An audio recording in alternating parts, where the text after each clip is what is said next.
Gipaagi sa usa ka original songwriting contest ang ginganlan nga Awit Maria ang pagsaulog sa ika-120th nga kabistahan sa Birhen sa Guadalupe. Lakip man niini ang ika-60th nga Canonical Coronation Anniversary sa Our Lady of Guadalupe de Cebu. Ang Awit Maria ang labing unang kalihukan nga may kalabutan sa paghalad og kanta ngadto sa Birhen sa Guadalupe. Sa maong kompetisyon, lain-laing mga interpretasyon nga mga original song ang gisumiter sa mga partisipante. Karong Hulyo 16, mahibaw-an na kung kinsa sa mga napo ka mga finalist ang ilhon isip mananaog. Busa karong buntaga, dungan ta makisayod sa tibok detalye og sayran ta usab ang ilang tinguha niini dinhi lang sa GMA Regional TV Live. Songwriting competition mga kapuso, halad sa patrona sa Cebu ang mga Birhen sa Guadalupe kaya itong pakisayran karong buntaga makauban nato sa mga producers si mga kapuso sa Awit Maria. Elson Jude Mabatid, maayong buntag ug maupay na aga Sir Elson. Welcome sa GMA Regional TV Live. Kumusta ka karong buntag, sir? Okay ra jud kay Nico, dako kay salamat for having us here. Sayo man sa kabuntagon pero maupay kaayo ang aga diri sa Cebu ug sa ato ang mga kauban diha sa Samar.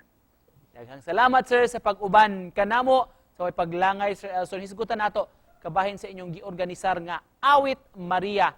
Unsa may objective ninyo sa paglusad niini sir? Dako kay hagit na mo isip mga organizers ang pag-mount ani nga event. It's because you only have less than 30 days to mount this event. Pero dako kay namong kalipay kay Nico because may I share daghan kayong nihatag entries and grabe ilang devotion ngadto sa atong patrona no, and then we are very happy with that respond even sa pagkagamay lang sa time nga among gihatag nila. Significant para ninyo ni sir ang gilusad ninyong Awit Maria tungod sa anibersaryo sa mausab ning adlaw, di ba sir, ang pag-launch gid ninyo paghimon ninyo sa competition. Can you share to us unsay naa aning adlaw sa atong kasaysayan? It's also very fitting on the day of the finals night, Nico. It's because 120 years ago, naigo ang syudad sa Cebu sa kolera nga atong kinaadto pa wala pay paspas nga tambal, wala pay mga alternative or unsa pa man.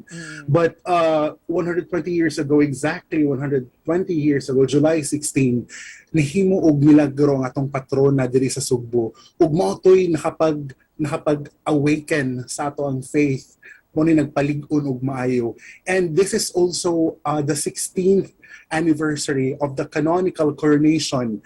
Around how many ang ni-submit og entries Sir Elson og unsa may gipangita ninyo sa atong pilion nga mananaog? Nine is ni-submit more than 20 pero ang atong gihatag og higayon gyud because naputay gi-follow nga guidelines. Ang atong gipa-screen sa atong mga banggiitan sa atong industriya diri sa Cebu. 20 entries atong gipa-screen. After that one, ilaning gi-scrutinize. So natay napili nga top 10 finalists. Human sa announcement sa mananaog unya ning maong competition Sir Elson sa may atong angayang atangan ug asa man ni mapaminaw nato ang awit? Well, we are preparing our YouTube channel because one of our objective also, Nico, is kanunay kining ma-access. Maybe we can provide -1, we can provide scores, music sheet.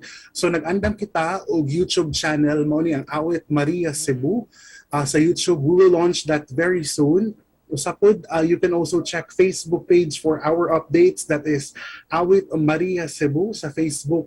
Ug we are planning to tap other radio stations, especially atong kapuso no barangay RT. Unta bisag ma-play ang atong grand prize or atong top 3 man. Sir Elson, can you give us details para sa familiar ang atong mga audience, mga kapuso atong nagpaminaw? Kanus gyud ni ang finals night, sir? O unsa man open to the public? Open to the public ni siya, Nico. I would just like to share nga kini giubanan kita sa tong co-presenter nga Stereo Bytes Audio and Video Production kauban ng Cebu Events, and of course ang Archdiocesan Shrine of Our Lady of Guadalupe de Cebu. Karong July 16, after sa atong motorcade, ipahigayon ang first Awit Maria songwriting competition. Sir, just to close this, Sir Elson, message nimo sa mga nagtan-aw nato ro buntaga.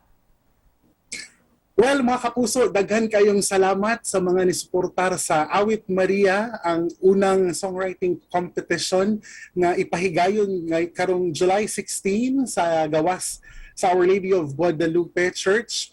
Og we're very excited to share the finished product kay niagi kini og mga banggiitan nga mga lyricists, composers, arranger, and of course atong mga very own interpreters. Alright, thank you so much for joining us this morning. Mga kapuso, sa mga producers sa Awit Maria, Elson Jude Mabatid. Daghang salamat, Sir Elson. Salamat po, Nico and GMA Regional TV.